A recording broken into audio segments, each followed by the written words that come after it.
Welcome to People Love Process. When I went to art school, and this is going to be dating me here, it was in the mid to late 1980s. I graduated from art school in 1986, and almost everything I learned traditionally, meaning by hand. Why do I love drawing in analog still as opposed to digital? I'm not opposed to digital at all. My daughter draws digitally. It's because that's the way I learn, and I still prefer that tactile experience. Now, I learned everything traditionally. So we would do our base art mechanicals on a hot press illustration board, have overlays like Amberlith and Ruby Lift. I always preferred Ruby Lift. I thought it was easier to cut on. And if we wanted to create some kind of halftone or some kind of pattern tone within our design or artwork, we'd have to use something like you see here.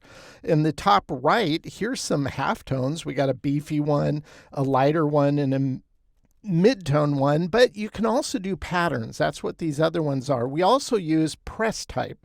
Or if you really had the money, you could run out type and go to a typesetter. That's a position that doesn't exist anymore. And we would press down this type onto our mechanicals to get precise typography within our designs. Man alive, I do not miss this at all because this was just transparent film for these halftones. If you didn't burnish it out, you would get moire patterns. And you can kind of see a moire pattern going here because it's showing through to one underneath. If you look over here, these areas that look dark right here, that's just a moire because the film that the pattern, or in this case, halftones printed on, there's air in between them. So you would have to use a burnisher, such as this red one here. You would cut out the shapes that go around your art. So this lady in the top right of this advertisement for Letratone, and the drop halftone in here, you'd have to cut that out. So you had to have ninja skill, X-Acto blade skills to be able to do that. You can see patterns in the top here, patterns below within this artwork, but this is how you did it. And it wasn't that great because let's say you cut the film wrong. Well, you might see that cut edge when you shoot this on a stack camera. That might show up. Or if you decide, I don't want to use that pattern, you go to peel it up, you might rip your base art.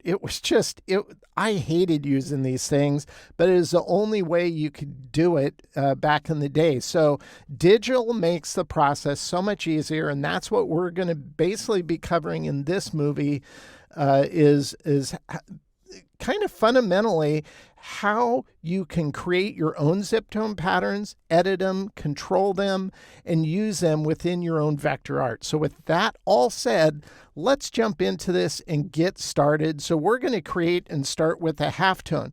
Now, normally I have my artboard hidden here. So like if I go to view and I go show artboard, this is just an 8.5 by 11 document horizontally, and I just wanted to show you that. I'm going to turn it off because it just kind of gets in the way. We don't need it. I just want you to realize how large or small in this case the artwork we're creating. So I'm going to zoom in on this, and you can see we have a square here. This is going to serve as our bounding box. And we're going to create what's called a pattern swatch to use as a pattern brush, so we can more organically apply the halftones to the context we're going to be creating in. Now, because of the base art I'm going to use as the example is imperfect and kind of organic line work, I want these halftones to be imperfect and not exactly perfect. So that's why we have a fat one here and a fat one here, and then these are smaller and some of these are size a little different. That's fine. Now, the principle we're going to use to create this pattern swatch is the same principle used for repeat patterns in general. So we'll just select this top row with the bounding box and we'll clone it, Command-C, Command-F. If you use the contextual menu bar, you can just hit duplicate with these selected.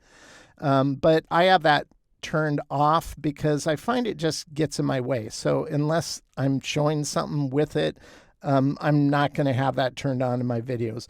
So wherever it goes off the top, all those will come in on the bottom. And then likewise, as it goes horizontally, we'll go ahead and copy these, Command C, Command F. And then I have smart guides turned on, so it will detect anchors and paths, and we'll snap this to the left. So that's the principle. Wherever it goes off top, bottom, left, or right, it comes in on the opposite side, those same exact shapes. As long as you do that, you're going to be fine. Now, I don't want this to align with this top row. So if we're going to start creating these here, I want to blend these shapes because I want to create dots that are in between the gaps on this top row. So I think we have 9. 1, 2, 3, 4, 5, 6, 7, 8, 9.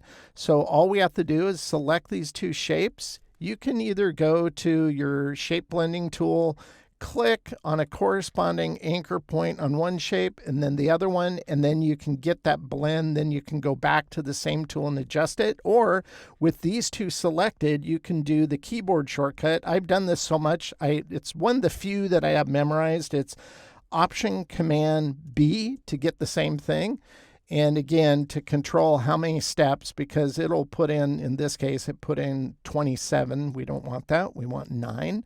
And then you preview it, you can see that's what we want. We'll click OK. Once we have that, we have to expand it. We'll expand it under the object menu. You might have to ungroup it a couple times, and then that gives you access to the individual art. So all I would do here is I go in. All these are identical since we just blended from left to the right. So I want to just go in, and I'm going to zoom in even further like this. And this is where I'll hold Option down and I'll just adjust these just so they're imperfect. They're not going to all be exactly the same. Maybe this one's a little smaller. Maybe this one's just a little wider. A little squashed, whatever. We'll make this one, scale that down. Maybe you scale this one up like that. Maybe this one gets a little thinner. So on and so forth. So it doesn't really matter. We just don't want them all identical, all the same, like that. So that's all I've done is I've created this row, and I would do this all the way down, both vertically and horizontally, to create everything I need. Now, I'm not going to walk through all that process. I just wanted to explain the principle of the bounding box is defining the tile that we're going to end up creating. So again, if it goes off the top, it comes in on the bottom. And after I walk you through this, if you're still a little confused about pattern brushes, make sure to watch my Creating Patterns movie on my YouTube channel. I have 3 of them. And that will thoroughly demystify this for you. And you'll be able, once you know how to create a pattern from scratch, you'll get addicted. It's a lot of fun. So here you can see all of them replicated, imperfect. So I'm just going to go and select all this, deselect the bounding box, and you want to create the right black. So I'm going to go up here, and you don't want to just fill with the default black. We don't want an outline. Let's turn that off. Why do you not want to use default black? Well, first, let's go ahead and unite all these like this. So they're all one shape. And notice when you use a path finder method, if you go to appearance, it's just a group. So you'll want to change this to, well, you don't have to since it's going to be a pattern. I, by habit, tend to always turn this into a compound path where I go to Object, Compound, and I go Make. But notice I have F7, keyboard shortcut, because I'll just go ahead and hit F7 and it'll change this to a compound. Do you have to do that? No, it's just my preference, so I can always go back to my base art knowing it's a compound, not a group. But keyboard shortcuts save a lot of time. You don't have to go to menus. So let's get back on target with the type of color you want to color your brush. In this case, I colored it a generic base black that is default whenever you open up Adobe Illustrator, and you don't want to use that. Why do you not want to use that? Well, if I have this swatch selected and I go to color, notice it's just 100% black. But if I go to the option menu and I select RGB, notice it converts that 100% black to not truly RGB black. Well, why is this a problem? If you create a brush using the default black, this is actually what it's going to appear like in RGB. So if somebody uses the brushes you created in RGB, it'll look like it has a tint to it, like it's not full strength value of the color they use. It'll look like a tint of that color because a true black in RGB equivalent would be like this. This also applies right now. This is the default black. Even if you use what's called a this second one here, which is a process black. What's process? Well, let's look at it here. A process black is 40%. Well, it can be different breaks here, but it's basically adding the three other colors with black, so you get a rich black. It's usually referred to as a rich black or a process black.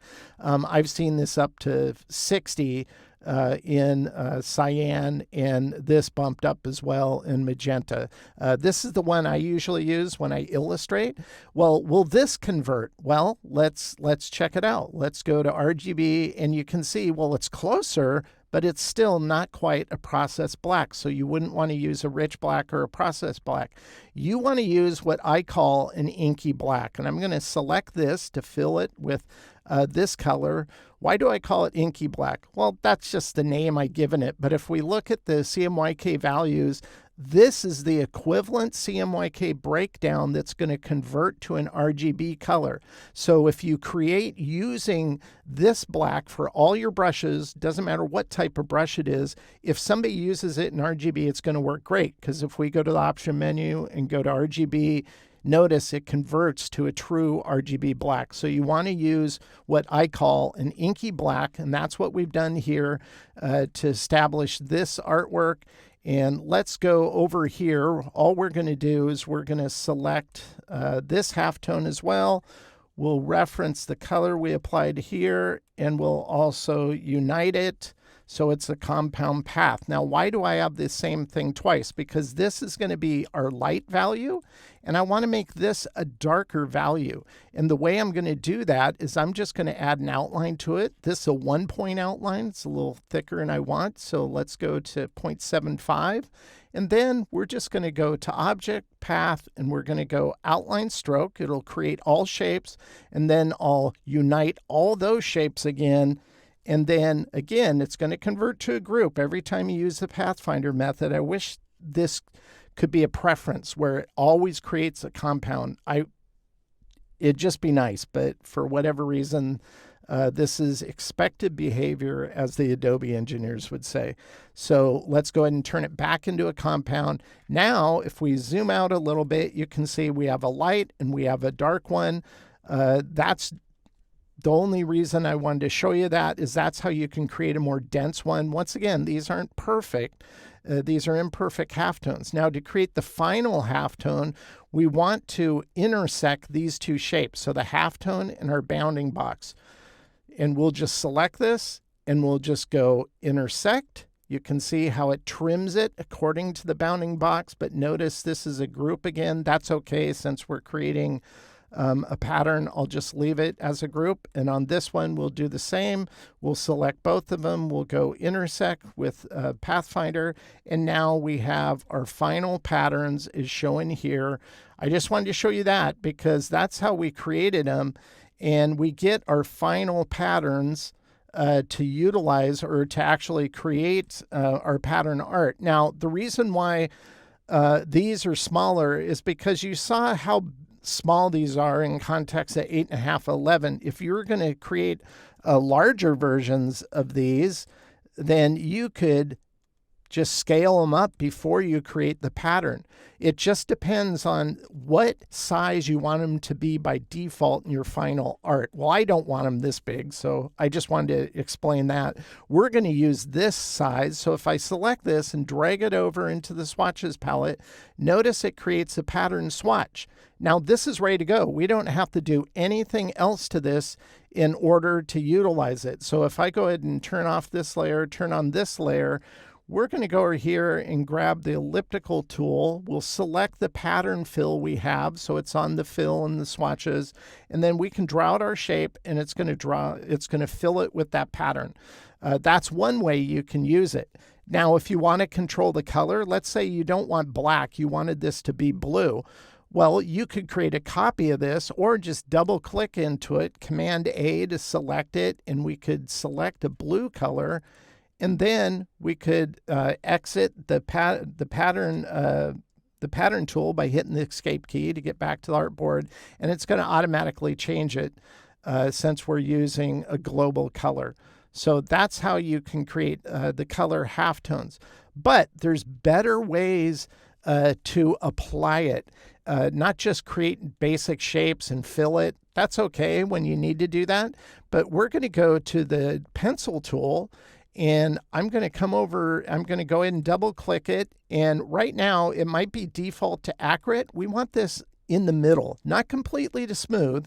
That might be good for some context, but for what we're going to do, we want it to not overthink what we're drawing. We want it to be close, but smooth it a little. That'll work. We also want to make sure to hit Fill New Pencil Strokes and then click OK. Everything else can remain by default. Now, with that same pattern fill that we created selected, we can draw out any shape like this, and it will automatically fill with that Ziptone pattern we created. And that's what we're going to put to use now. So let's go ahead and turn on this set of Ziptone patterns. You can see the colors we'll be using. We have black, we have a dark brown, we have a medium brown, and we have kind of a dull blue color, and we have white. And so what are we going to do? Well, I have always collected retro art from mid-century art. That goes back to the 40s all the way into the early 50s. And if you, well, in Portland, Oregon, me and my friend John years ago, we used to go up to Portland. There was a store up there called the Periodical Paradise, and they had old magazines going all the way back to the 30s. And we'd go there and buy Popular Mechanics from the 40s and 50s, and they'd have these great retro ads. And this is one I found from him. This guy's just a happy dude, and I thought this would work well as an example to show you with how you can use these Ziptones.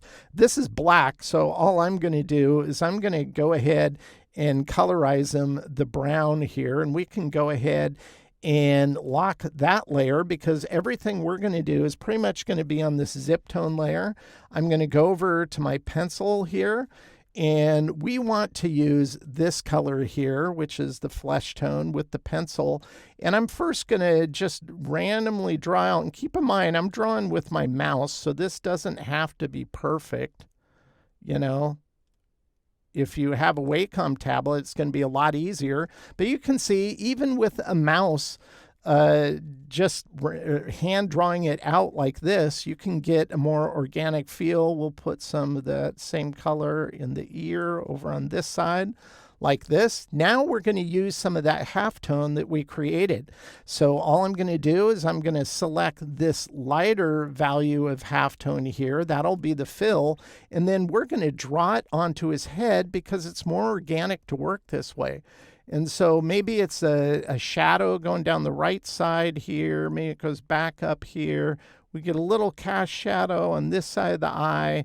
Then maybe it goes down into the cheek like this, up to the mouth. Then we'll go down all the way to his chin, go over here. Once again, it doesn't have to be perfect because it's very forgiving since we're working in a very loose style, and we'll close it out like that.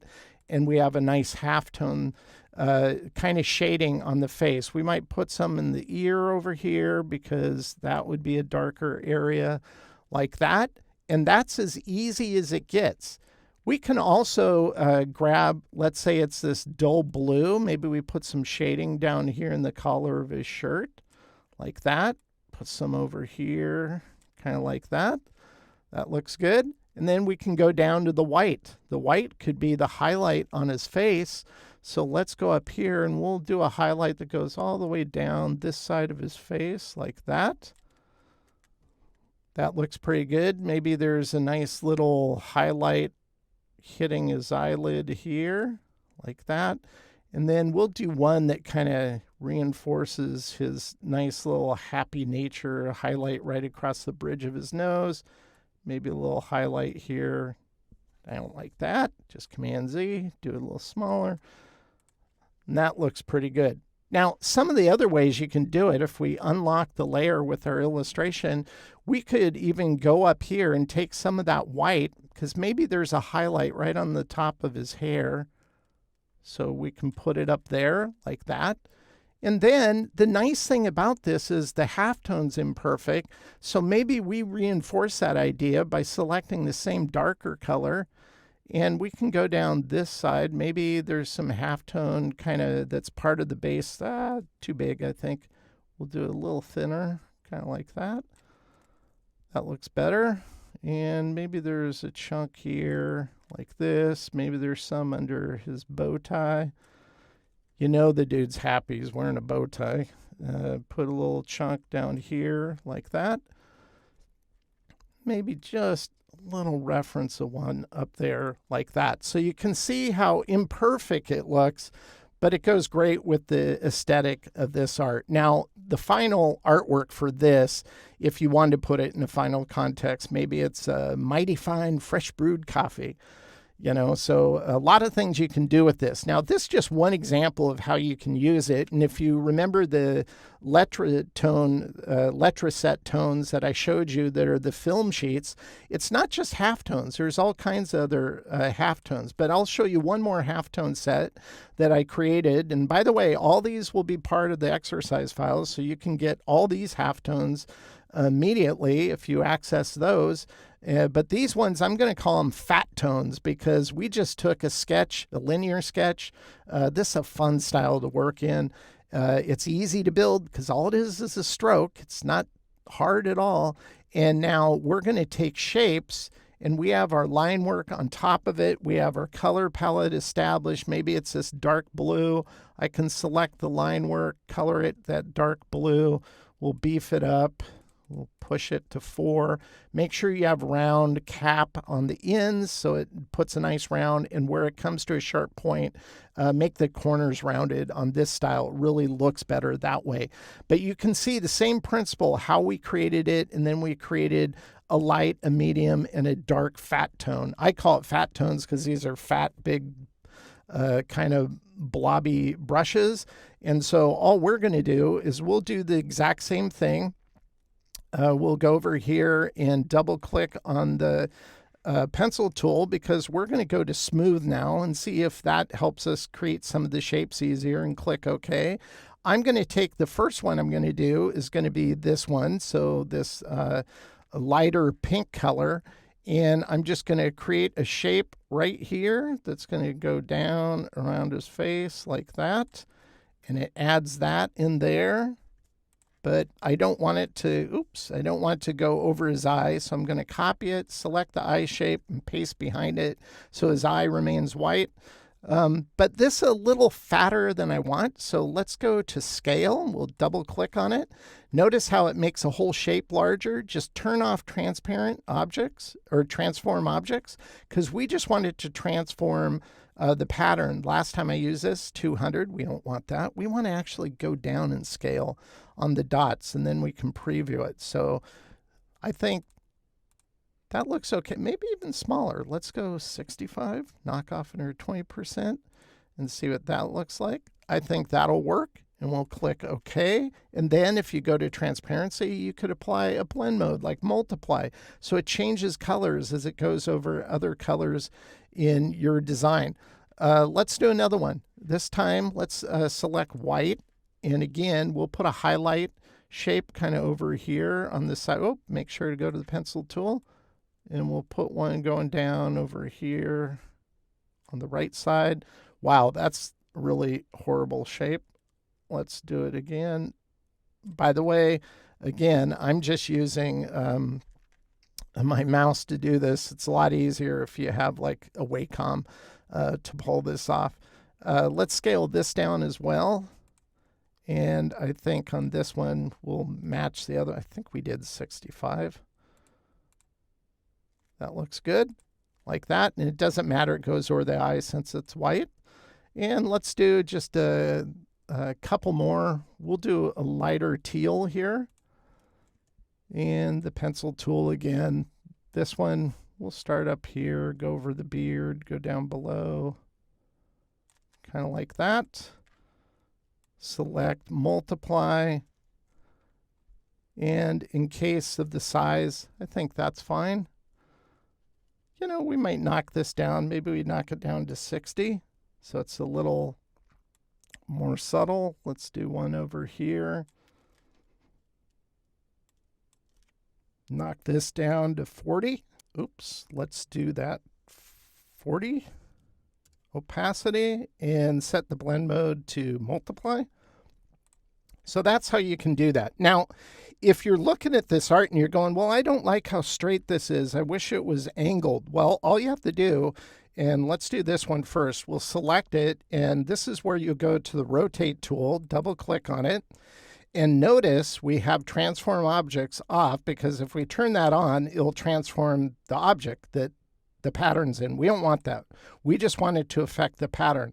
So this is what we had, and now it's rotating it to 30 degrees. Maybe 45 would look better, like that. And I think that does look better. Then we can select the white. We might think that would look better at 45. I think it does. Select this one. And we could put that at 45, and we'll go ahead and do all of them 45 like that. But you can adjust the angle to whatever you want. So I just wanted to show you that. Now, one thing, when you have a pattern, this is just a pattern brush. And the way Illustrator replicates the fill is it replicates that tile that you created and moved into your swatches palette. So I want to explain how you can kind of clean up your artwork if you need to. You don't need to, but if you want to, here's one that we created using the Blob brush. And I'm going to show you how we can use that to do the same thing as the pencil one, but use a different tool to get more organic shape. But in this one, I want to expand it. Well, how would you expand it?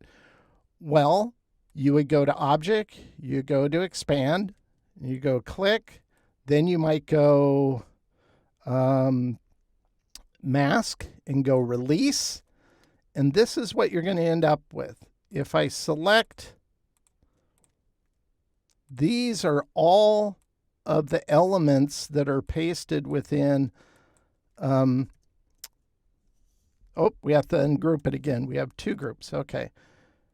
This shape is just one of the replicated pieces, and this is the shape we have it masked in. So that's how Illustrator would construct it. Well, that is how it constructs it. Now, to manually do this is kind of a pain, because you would have to select all of these shapes. So if we select all these same shapes like this, you would have to unite them. Then it's just going to be a pain to clean it up. And I want to show you an easier way to do it. And we have the exact same fill over here. We just have a different color applied to this FatTone that's in here. So what we're going to do is we're going to go to Actions Palette. We'll open it up. You can see I have actions that are always default when I open up Illustrator. We're going to add another action, and this action is included in the exercise files, so make sure to grab it. And all we're going to do here is add a new action. Well, we'll just click this. Oops, nope, that's recording. That's not what I want to do. I want to go to the option menu, and we're going to go load actions. So I'll click that. It'll bring us to the desktop. Notice I have one called Ziptone Expand, and we're going to click open. That'll load it here. So what is this? Well, let's collapse this and take a look.